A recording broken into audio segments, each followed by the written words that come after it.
दोस्तों, भारतीय नागरिक सुरक्षा संहिता की धारा 144 जिसमें भरण पोषण से रिलेटेड सारे कानून बताए गए हैं दोस्तों। मेंटेनेंस यानी कि गुजारा भत्ता दोस्तों, और उसमें कब पत्नी को भरण पोषण देना है, गुजारा भत्ता देना है, कब नहीं देना है, मजिस्ट्रेट कब आदेश करेगा, गुजारा भत्ता कब से दिया जाएगा दोस्तों। तो नए कानून में धारा 144 की जो पूरा विवरण है दोस्तों, इस वीडियो में हम लोग समझने वाले हैं दोस्तों। लाइक कर दीजिएगा, शेयर कर दीजिएगा, सब्सक्राइब कर दीजिएगा, ताकि ये इन्फॉर्मेशन और लोगों को भी मिल सके दोस्तों, लोग और जागरूक हो सके अपने अधिकारों को लेकर दोस्तों। अभी हम लोग बढ़ते हैं कि इस कानून में क्या लिखा है दोस्तों। BNS 144 दोस्तों, इसके अध्याय 5 में पत्नी, बच्चों, माता पिता के भरण पोषण के बारे में प्रावधान किया गया है दोस्तों।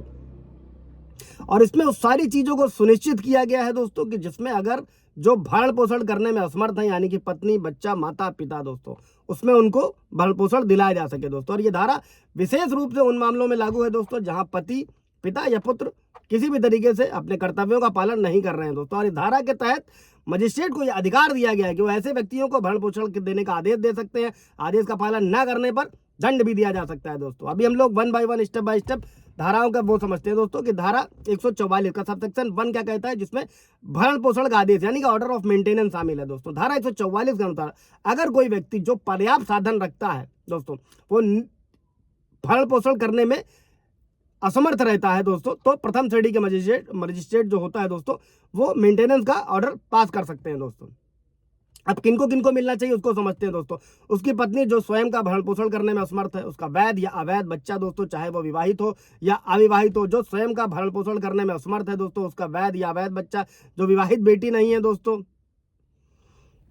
किसी भी तरीके से कोई शारीरिक या मानसिक विकलांगता है या चोट के कारण स्वयं का भरण पोषण करने में असमर्थ है दोस्तों, तो उसके पिता या माता जो भी असमर्थ हैं, मजिस्ट्रेट उस व्यक्ति को निर्देश जारी कर सकता है दोस्तों कि वो भरण पोषण प्रदान करे दोस्तों। अभी बढ़ते हैं दोस्तों कि धारा 144 का सबसेक्शन 2 क्या कहता है कि भत्ता यानी गुजारा भत्ता कब से देय होगा दोस्तों। मजिस्ट्रेट जब भी गुजारे भत्ते का जो आदेश पारित करते हैं, उसी आवेदन की तारीख से देय होता है दोस्तों, जैसा कि मजिस्ट्रेट ने आदेश में अपने पारित किया हो दोस्तों। और धारा 144 का सबसेक्शन 3 क्या कहता है कि अगर आदेश का पालन नहीं किया जाता है तो उसका क्या परिणाम होगा दोस्तों।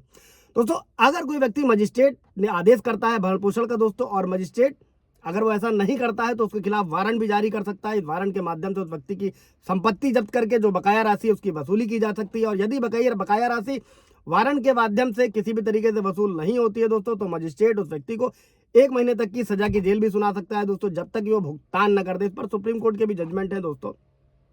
फॉर एग्जाम्पल आपको समझाता हूं दोस्तों कि एक व्यक्ति है जो पर्याप्त साधन रखता है, मतलब उसकी इनकम ठीक ठाक है, और वो अपनी पत्नी का भरण पोषण नहीं कर रहा है दोस्तों। इसके अगेंस्ट पत्नी जो है अपने पति के खिलाफ भरण पोषण के लिए मजिस्ट्रेट के पास आवेदन कर सकती है। और मजिस्ट्रेट जो क्या करेगा, वो पति को आदेश करेगा कि वो हर मंथ 10,000, 5,000 जो भी इनकम है, वैसे जो भी इनकम होती है उसका 25% दिया जाता है दोस्तों, उसको वो भरण पोषण के रूप में पत्नी को दे। और अगर पति इस आदेश का पालन नहीं करता है तो मजिस्ट्रेट उसकी संपत्ति जब्त कर सकता है, जिससे बकाया राशि वसूल की जा सकती है। और अगर वसूली किसी तरीके से संभव नहीं होती है दोस्तों, तो ऐसे में जेल की सजा भी हो सकती है दोस्तों।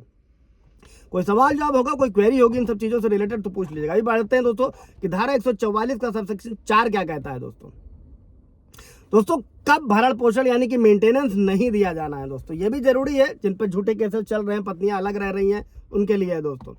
144 के अनुसार अगर पत्नी किसी और पुरुष के साथ इलीगल रिलेशन में है, अवैध संबंध में है, व्यभिचार में है दोस्तों, तो उसे अपने पति से भरण पोषण यानी कि मेंटेनेंस पाने का अधिकार नहीं होगा दोस्तों। इसी तरीके से अगर पत्नी बिना किसी पर्याप्त कारण के अपने पति के साथ रहने से मना कर देती है, तो भी ऐसे स्थिति में भरण पोषण यानी कि मेंटेनेंस नहीं दिया जाएगा, मजिस्ट्रेट आदेश नहीं करेंगे। लेकिन दोस्तों अधिकतर केसेस में क्या होता है, कई सारे मेरे व्यूअर्स का भी सवाल रहता है कि कोर्ट फर्स्ट डेट से ही अंतरिम मेंटेनेंस बांध दिया जाता है दोस्तों। ये क्या होता है, ये कार्रवाई का एक हिस्सा होता है, इसलिए बांध दिया जाता है। बशर्ते कि अगर आप साबित करते हैं, आप ट्रायल कोर्ट में यानी कि फैमिली कोर्ट में अपने मुद्दे को अच्छे से पेश करते हैं दोस्तों, आपका वकील पेश करता है, तो आप जल्द से जल्द आगे बढ़ सकते हैं, हाई कोर्ट की तरफ जा सकते हैं और न्याय पा सकते हैं। फैमिली कोर्ट से भी अगर आप साबित करते हैं तो आपको न्याय मिलने वाला है दोस्तों। और अगर पति और पत्नी आपसी सहमति से अलग रह रहे हैं दोस्तों, ये तीसरा पॉइंट है, तो ऐसे केसेस में भी पत्नी भरण पोषण की हकदार नहीं होगी दोस्तों।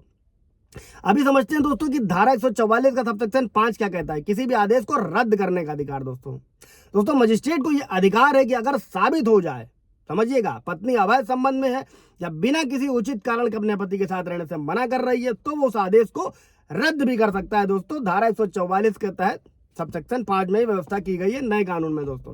कोई सवाल जवाब होगा दोस्तों तो पूछ लीजिएगा। Thank you.